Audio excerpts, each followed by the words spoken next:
the Mercon story is a very good example about how this is indeed having very direct and very negative consequences in the coffee supply. In this case, at origin for coffee producers, that we're not seeing. Of course, it's not in the news. It's not on Instagram. It's not cool. But for example, a company like Mercon Falls, there's a lot of people with contracts with Merck. This episode is proudly brought to you by Mapper Forward's workshop. It's time to become a coffee consultant. Learn how to diversify your revenue streams and create freedom from your day job while saying goodbye to that alarm clock forever by becoming a consultant within the coffee industry or directly to consumers who have shifted towards home brewing and home roasting. Protect your income from challenging times in the coffee value chain by taking this course today. Go to mapperforward.coffee/workshops or click the link in the show notes for details. Welcome to the Daily Coffee Pro by Map It Forward, friends. I'm your host, Lee Safar, and this is episode 3 of a very interesting 5-part series where we're talking about the validity of specialty coffee in 2024 and beyond. In the last episode, we talked about the status quo of the specialty coffee supply chain or the coffee supply chain in general. And we used Paso Paso as kind of like this new idea to help us understand what the status quo was, because it is not the status quo.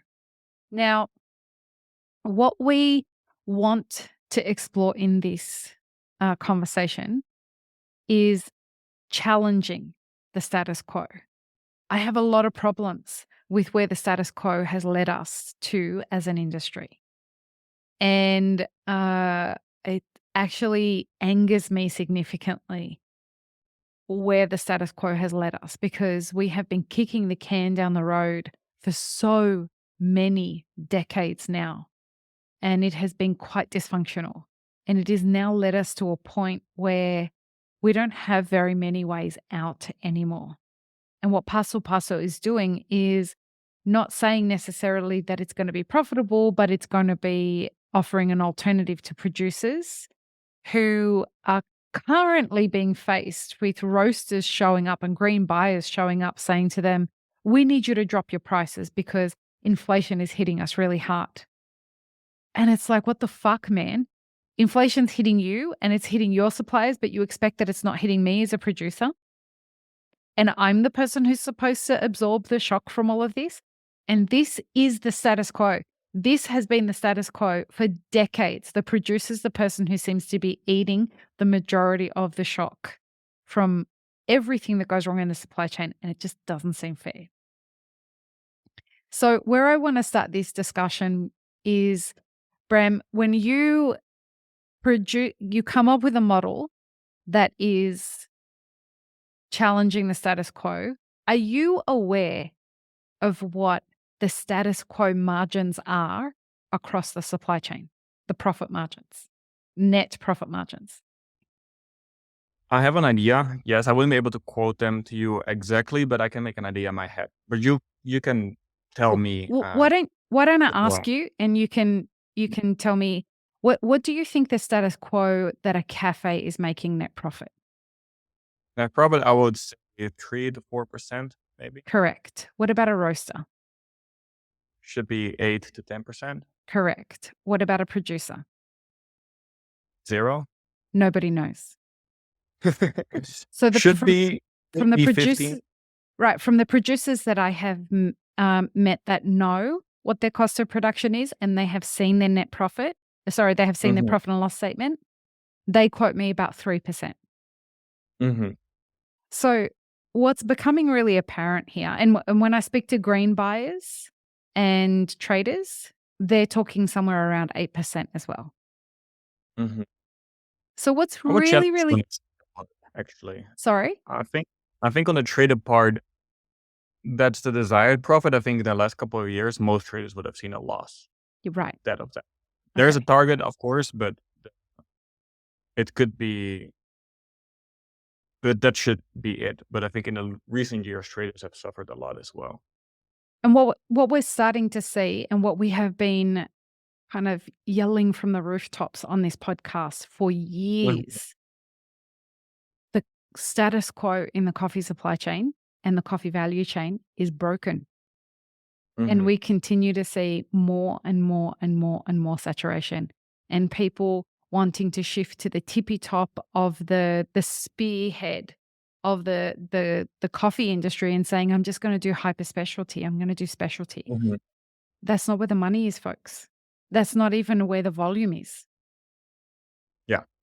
And this is significantly infuriating, because when people get into that specialty coffee end of the market and they realize that it's not profitable, they are turning back to the producer and saying, well, you got to sell me your coffee cheaper. If you want me to keep serving your coffee, you got to sell me the coffee cheaper. Exactly. How do we fix this? And yeah, I see what you say a lot, unfortunately, because people just apply way too simple ideas to these hyper end specialty coffees. Like, well, if it's so expensive, if I have so much margin, 300%, it's gotta work. It just gotta work. It's so much. And then it doesn't. And I've heard people literally say, well, I do what most roasters do. We take our, in Europe, kilo price for green coffee times 4, and that's our roasted kilo price. Or even worse, a kilo of green coffee is a bag of 250 grams. That's the way to math. do it, folks. That's not the way to figure out your pricing. Please do me a favor. Find a consultant that will show you how to do it properly, and do it properly, because you're destroying the rest of the supply chain by doing it. Sorry, Bram. Another thing that frustrates me you're about the totally right. status quo. I wanted to put that out there, because if that doesn't work and you turn around and you blame somebody else, that's problematic, right? Well, I see in all of these forums, people come in saying, I'm new to coffee. I just started my own roastery, or I just started my cafe. What should I be charging for a bag of coffee?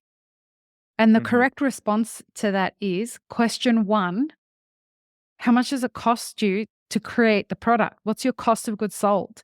Number 2, what percentage of your total revenue is your operating expenses? The amount of work that's required to find out those 2 pieces of data is significant. Yeah. I'll tell you something that we're doing that's challenging the status quo in this regard. I love coffee roasteries. I love going to coffee roasteries, especially if they have a bar, and I really enjoy that experience. But I did not set out to open a coffee roastery in the city center of Copenhagen or in the city center of New York or wherever, because it doesn't work. It's a food manufacturing place. So we're in a very boring industrial area with low rent, where trucks can come in and out. Because we're focused on being able to pay as a roastery our producer partners as much as possible. That's the first goal, and then as a roastery still make money as well. And just these inefficiencies, it's part of the artisanal way of specialty coffee, I guess. But all these endless inefficiencies are mounting costs for the industry as a whole, that is not going either into the roasters' pockets or to the people who's working at the roastery, and much less to the coffee producers or the people who work for the coffee producers. I love packing coffee by hand, but I'm dreaming of a fully automatic coffee machine, because I know it will just my costs and allow me to either make more profit in the roastery, great, distribute that back to the coffee producers, or pay the coffee producers more straight up. So I think there's a lot of love and passion and art in that, but that hobby coffee roastery, it doesn't matter. I'm just going to charge 400%. That attitude, it's not going to work anymore. And people are suffering because of It's not business. It's not good business. Hobby. And the status quo in our industry is people repeating shitty habits from other people who have done shitty habits, and we fail up. Somehow people think that they're doing well and they're failing up. And the volatility that exists in the system right now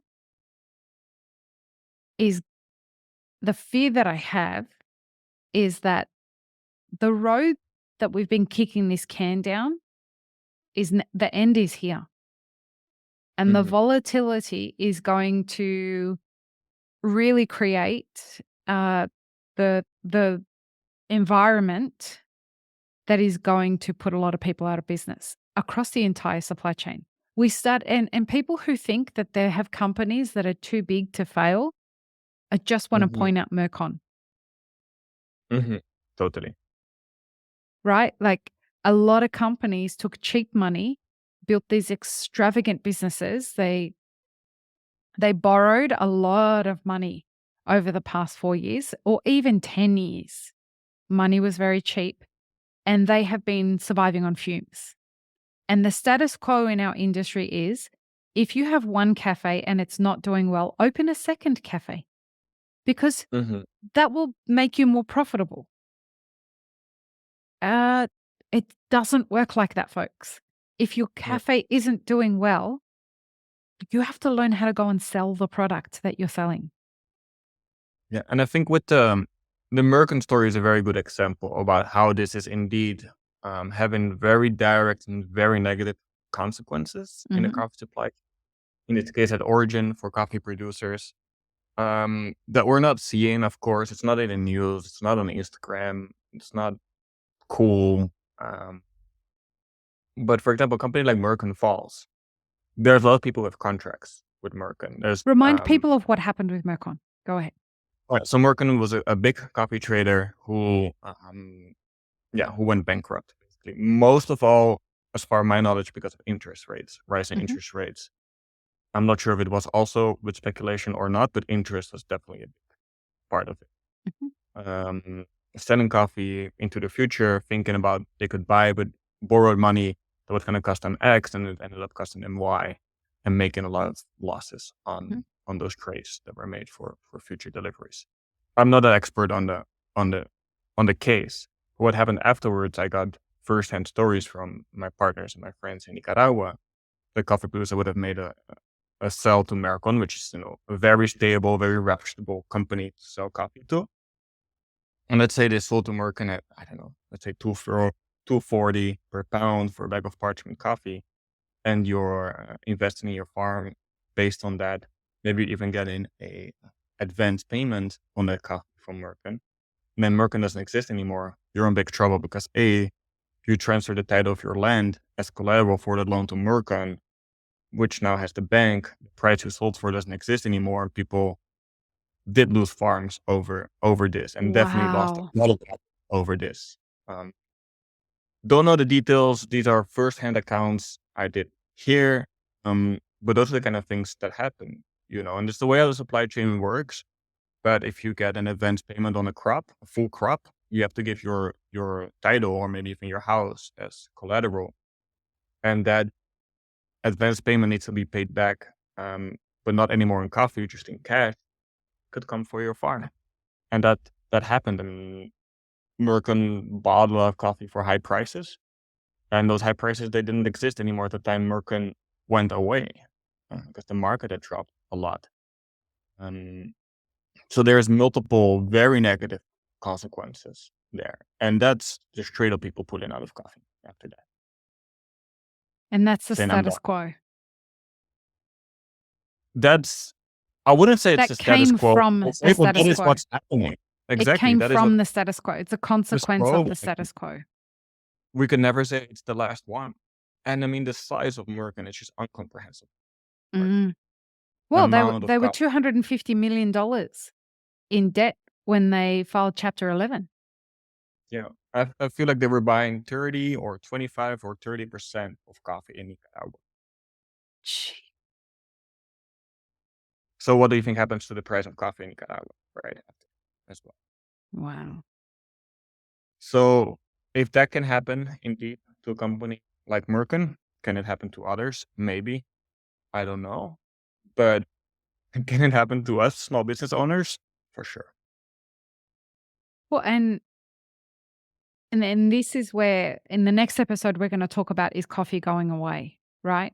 Mhm. Because the direct consequence of this is we push our challenges further back down into the supply chain and leave the heavy lifting up to the producer. And eventually the producer turns around and says, what the fuck, bro? This doesn't make any sense anymore for me to keep growing coffee. I'm going to grow avocados, or I'm going to go and grow macadamia trees or eucalyptus trees or whatever. And then we have another set of problems, which is we have all these small businesses that are running out of the supply of coffee and the consolidation from bigger companies. They have the coffee that they need. The small roasters, not like Paso Paso, because you have secured your supply chain, but those who have not secured their supply chain, that's what becomes a problem. Yes, totally. And I think this is very far from my dad kind of stories, right? If you're a cafe owner or a roaster, you don't have to see it, you don't have to feel it, you don't have to live it. But I want to give an example, to make it real, right? Because I know farms that have changed their crops for sure, Mm-hmm. that have taken out coffee to grow, in this case, eucalyptus or oregano to make essential oils. This is a great farm. And they decided, well, you know what? We're going to focus on producing inputs for the pharmaceutical industry. Mm-hmm. Completely different business model. Trying out first, diversifying, but I feel like people don't see that it's actually happening, right? It is actually happening. There are people just reducing the amount of coffee they're growing. We shouldn't get into the next episode yet. I'll keep my comments for the next episode. Right. But it's happening, right? It is Oh, the yeah. status quo. And I think another status quo we should talk about, Lee, is indeed the importer finance status quo. Explain. Where, Help people yeah, understand what you mean. where coffee roasters usually would buy coffee from a coffee importer who has the coffee in either Dubai or Oakland or New York or Hamburg or wherever, warehouses full of coffee, commodity coffee, specialty coffee. And back in the day, you could just, it's not easy, but as an importer, you get a credit line, you $30 million credit line, you buy a bunch of coffee and the coffee is the collateral for the credit line, Mhm. and you're not paying. Coffee was basically free Mhm. in a way, quote unquote free. Let's say it was free. Eventually.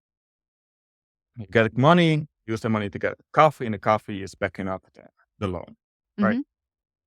Let's not get down into the nitty gritty of it, but let's say it functions like just to keep it simple. So it was very cheap to have a spot position, as it's Mhm. called, to buy coffee, bring it to Europe, and have it there. It was relatively cheap because the money was free. And now that the money isn't as cheap anymore, so people aren't buying or not taking as many big spot positions anymore. And it's going to make it very hard for roasters to get good coffee because importers are going to take much less risk. Mhm. And it used to be just fine to have coffee sitting in the warehouse. People didn't care. It's in the warehouse. It's on the boat, whatever. But now it's like shit. There is companies that have quintupled their interest payments, and I know, and that's where Mercon went broke, right? But I don't know. Let's try to put it in perspective in a way. Yeah, let's just say you have a small loan to pay off an espresso machine or a Mhm. roaster, and paying €300 a month interest, and that can just go like that to 600, 800, and that's what happened to the coffee traders. So they're like, "Well, this is a huge risk. The easiest way to fix this, nobody's going to change the interest rate. The easiest way to fix it is just to have less coffee on position." Uh, Mm. Definitely hurting producers because they cannot sell as easily, quote unquote, easily as before anymore. Definitely going to hurt the price because, of course, interest is charged over the total value of coffee, not the amount of bags. And finally, going to impact the roasters because they're not going to have as easy access to coffee anymore. And for roasters who are operating at 8% net profit, Mm-hmm. the green coffee is going to go up in price. That's going to eat at that profit anyway, on top of that. Totally. And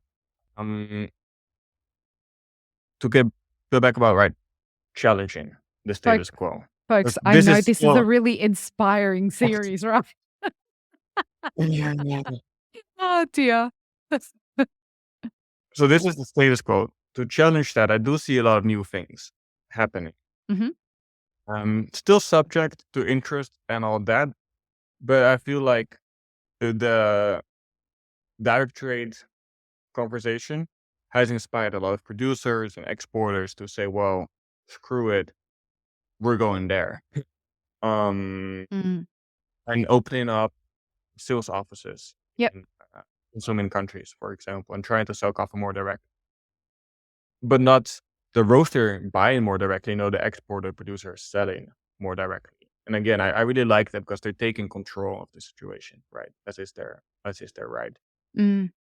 They're gonna run into problems. They're gonna learn a lot. It's not per se easy to sell green coffee to roasters either.